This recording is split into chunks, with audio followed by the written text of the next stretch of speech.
अस्सलाम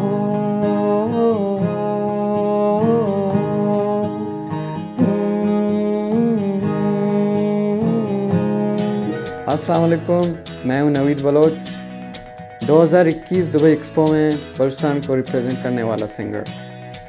मेरी यूनिकनेस ये है कि मैं बलूचिस्तान के मुख्तलिफ़ ज़ुबानों में गाना गा सकता हूँ, लेकिन मेरी स्टोरी यहाँ शुरू नहीं हुई। मेरी स्टोरी शुरू होती है जब मैं 9 साल का था, तो मैंने पहली दफ़ा स्टेज पर परफॉर्म किया।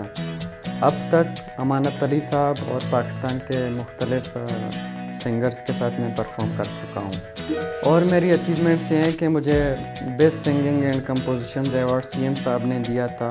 इस्लामाबाद से भी मुझे काफ़ी अवार्ड्स मिले हैं। नेशनल लेवल पर पाकिस्तान के मुख्तलिफ़ शहरों में परफॉर्म कर चुका हूँ, और मेरा एक experience international artist DJ contact के साथ भी रहा है। मेरे बलूचिस्तान के यूथ को यह पैगाम है कि जिस तरह से म्यूज़िक के थ्रू मैं बलूचिस्तान को रिप्रेजेंट करता हूँ, उसी तरह से आप अपने टैलेंट के थ्रू बलूचिस्तान का नाम रोशन कर सकते हैं।